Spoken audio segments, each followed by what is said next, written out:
1872 Atlantic பெருங்கடலில் ஒரு அமைதியான காலை. கடல் மிகவும் அமைதியாக இருந்தது, அலைகளின் சத்தம் கூட இல்லாமல். ஆனால் அந்த அமைதியின் உள்ளே ஒரு புரியாத பயம் மறைந்திருந்தது. அந்த நேரத்தில் ஒரு கப்பல், மேரி செலஸ்ட், தனியாக கடலில் மிதந்து கொண்டிருந்தது. அதை பார்த்த மற்றொரு கப்பல் குழுவினருக்கு ஒரு வித்தியாசமான உணர்வு வந்தது. இந்த கப்பல் எங்கிருந்து வந்தது? இதில் இருந்த குழுவினர் எங்கே போயினர்? அவர்கள் பயமும் ஆர்வமும் கலந்த மனநிலையில் அந்த கப்பலை அணுகினர். மேலே ஏறியவுடன் எல்லாம் சாதாரணமாகவே இருந்தது. உணவு மேசையில் தயார் நிலையில் இருந்தது. கேப்டனின் அறை சுத்தமாக இருந்தது. சரக்குகள் எதுவும் குலையாமல் இருந்தன. ஏதோ தவறு நடந்ததற்கான ஒரு சான்றும் இல்லை. ஆனால் ஒரு மனிதரும் இல்லை, ஒரு சத்தமும் இல்லை, ஒரு உயிரும் இல்லை. சண்டை நடந்த அடையாளம் இல்லை, இரத்தம் இல்லை, சேதம் இல்லை.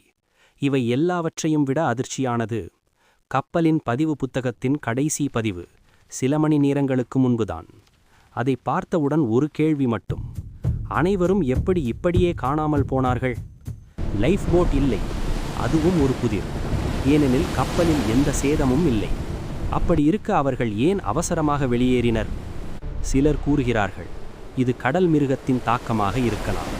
சிலர் கூறுகிறார்கள், கடல் கொள்ளையர்கள்.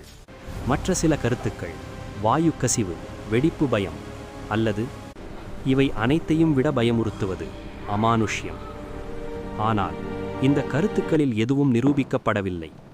இன்னும் ஒரு பயமுறுத்தும் விஷயம்: கேப்டனின் சிறுமியும் அந்த கப்பலில் இருந்தாள். அவளும் சுவடில்லாமல் காணாமல் போனாள். இந்த நிலையை சற்று கற்பனை செய்து பாருங்கள். நீங்கள் ஒரு கப்பலில் பாதுகாப்பாக பயணம் செய்கிறீர்கள். எல்லாம் அமைதி, எல்லாம் சாதாரணம். திடீரென்று கேப்டன் கத்துகிறார், அனைவரும் உடனே கப்பலை விட்டு வெளியே வாருங்கள். நீங்கள் யோசிக்காமல் செல்வீர்களா அல்லது சந்தேகப்படுவீர்களா? ஆனால் அவர்கள் சென்ற பிறகு திரும்பி வர வாய்ப்பே இல்லை. இன்று வரை மேரி செலஸ்ட் மர்மமாகவே உள்ளது. அவர்கள் எங்கே சென்றார்கள்? இன்னும் உயிருடன் உள்ளார்களா? அல்லது நமக்கு தெரியாத ஏதோ ஒன்று அவர்களுக்கு இன்னும் மோசமாக நடந்ததா?